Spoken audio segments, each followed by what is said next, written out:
Forerunner of Slaughter. It is a 3/2 for a black and a red. It's devoid, colorless card, and has the ability of pay 1, and target colorless creature gains haste until end of turn. What do you think of this? This is in the black-red colorless aggro deck. In black-red, there are a bunch of cards that synergize with cards being colorless, so you have a bunch of like devoid things.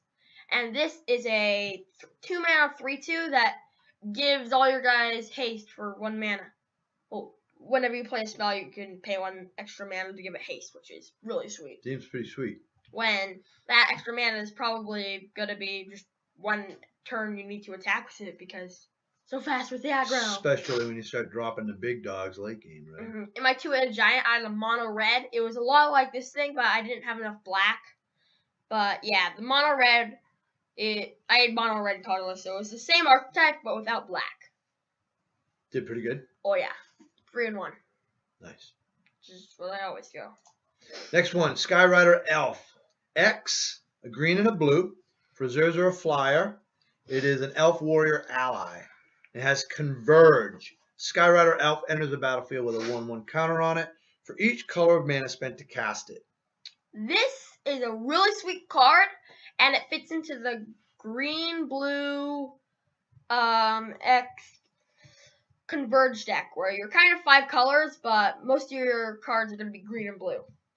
This guy is in the Converge deck. He could be a 2-mana 2/2 flyer, or a 3-mana 3/3 flyer, or even a 5-mana 5/5 flyer if you're all 5 colors. So can you do a 3-color Converge deck, or do you really need to be going 5? You can definitely do 3. You could probably be like I don't know, a green-red landfall deck, just splashing blue for some cards and put in like some Skyrider Elf or something, or some other Converge thing. So Converge is kind of like a sub theme, but you can really go deep with it. There are a lot of. So for a draft, for archetype, would you put this in the top tier, middle tier, or lower tier archetype to go for? They're all like the same. You think they're even? The archetypes are even. Yeah, I can't rate them. Okay. Next one, Resolute Blade Master. It is a 3, a red and a white. Can I say it? Absolutely. It's 3 red and a white for a human soldier ally. It's a 2/2, so far 5 mana for a 2/2 ally. No, but it has a rally ability. When Resolute Blade Master or another ally enters the battlefield under your control, creatures you control gain double strike until the end of turn. So every time you get an ally, everything gets double strike. And there's a lot of allies out there. Yes. Red-white is arguably the better ally color, but there's also a white-green ally deck. But yeah, white has a lot of allies. So you can be white with a little bit of red, or white with a little bit of green, or even Naya, which is white, red, and green. Seems pretty sweet. Yeah. All right, next one we got is Ulamog's Nullifier. We did this first. Oh, that's right. We did this one already. Grove Tender Druids. It's 2, a green and a white for 3/3 elf druid ally, and it has rally. Whenever Grove Tender Druids or another ally enters the battlefield under your control, you may pay 1 colorless. If you do, put a 1/1 green plant creature token onto the battlefield. This definitely does the green-white allies. With the green-white allies, you want more tokens and going wide.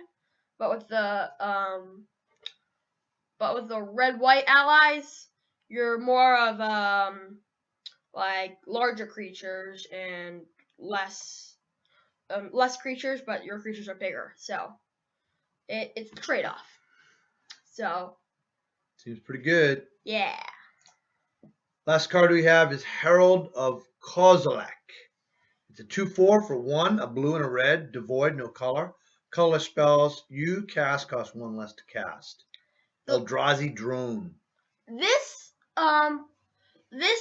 archetype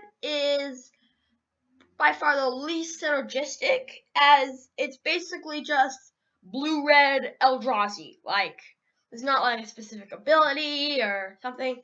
It's just a bunch of Eldrazi that are in blue-red are really, really good. So are Eldrazi's gonna be in all decks made of the different archetypes? yes, there's a lot of Eldrazi in every color except for white. So if there's like a heavy ally deck, probably not gonna have many Eldrazi in the allies, since it's battle for Zendikar versus the Eldrazi. And these games are gonna go longer than usual. So how many in a draft, for example, how many 6-drops and 7-drops and 8-drops would you consider putting in? 3, 2, 1. Something like that. Don't know. Some later one, but more so than in a usual release. Yeah, in a usual release, I wouldn't put like any 7-drops or 8-drops. And do you recommend running an 18 land? Oh yes, this is definitely an 18 land deck, unless you're like a really aggressive black-red deck or a really aggressive white-red ally deck. But if you have a lot of Scion generation, you can get away with 17. You can, but it's really good to be. Even then, go with 18, especially because, if you're running any heavy hitters. Yeah, if you're running any of the 7 mana, 8 mana, even 10 mana. If you're running a 10 mana thing, you might even consider 19. But do not want to miss a land drop. You do not want to miss a land drop, because especially in this set, because you need to get to your 8 and 10 mana spells. Also, when you play your lands you get things with landfall. So it seems to me, on my limited experience with this set, that early game, middle game don't matter all that much. Yes. It's late game. The bombs are so huge. You could be down to 1 life, and if you've got epic late game and you get there first, you're gonna win. I mean, there are some burn and the red-black. You need to be careful early to middle game, but you want to get to the late game if you got some big Eldrazi. Therefore, you don't want to miss a land drop. You do not want to miss a land run drop. 18. Unless it's like your 11th land drop, I mean. Very cool. Anything else you want to say about the set? Not really. All right, great. Well, thanks, guys. Bye. Bye. Say much,